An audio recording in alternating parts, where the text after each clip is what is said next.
So, dito na tayo sa last part which is group policies. Yung gagawa natin ng yung each department ng tag-isang wallpaper, restriction, view, property of computer, my document, command prompt, access, and more. So, yeah, magsisimula tayo dito sa paglagay ng wallpaper each, ano nga yun? Each department. So, may ginawa na akong for each department. Ginawan ko na sila ng ginawan ko na sila ng tag-iisa nila. I mean, di naman tag-iisa, but may ginawa na akong mga wallpaper sa internet, which is andito sa wallpaper. So, ang unang gagawin natin is pupunta tayo sa group policy management. So, ayan yung natin, program course, and yung mga niya. So, ang una nating isesetan is yung director's office. Kikreate tayo ng GPO.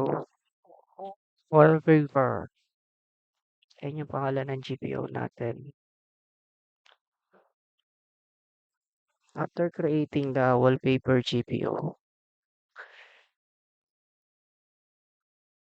wait.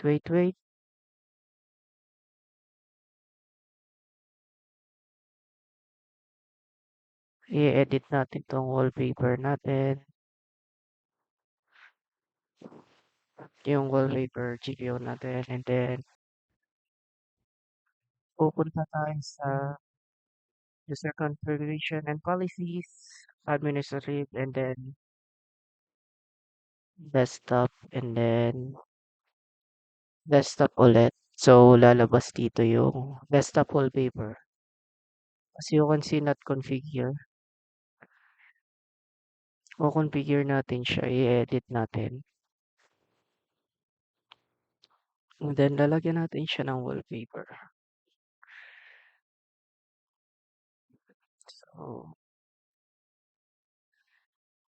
So i-enable natin yung wallpaper. And lalagyan natin siya ng name. Directors wallpaper.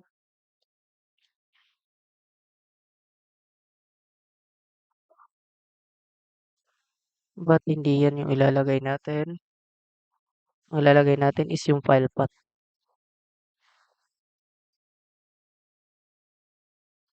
Wallpaper 1. Ang name nun is wallpaper 1. Not JPEG. Apply and then open. So yeah, ulitin natin yan. Kada department.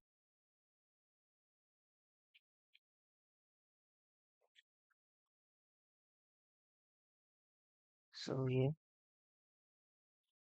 Punta tayo dito. Magpapakita rin ako dito sa program courses. Create tayo ng GPO dito since ang nakalagay dun is kada department.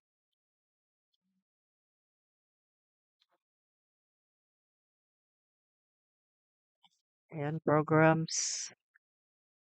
Other than programs, gagawin natin wallpapers. Wallpaper.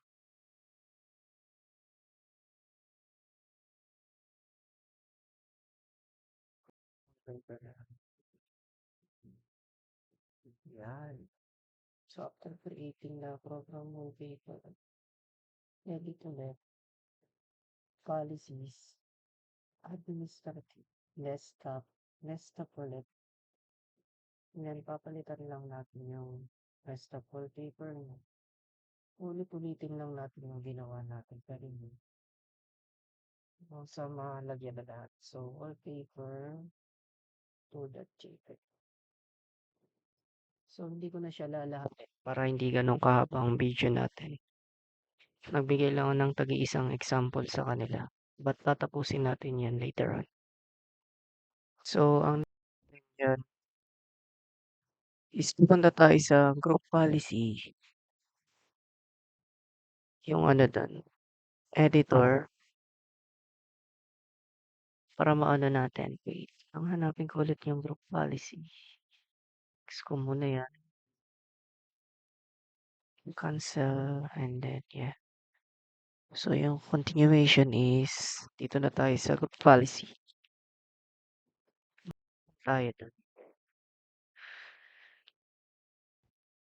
And then pupunta tayo sa gagawa tayo ng restriction.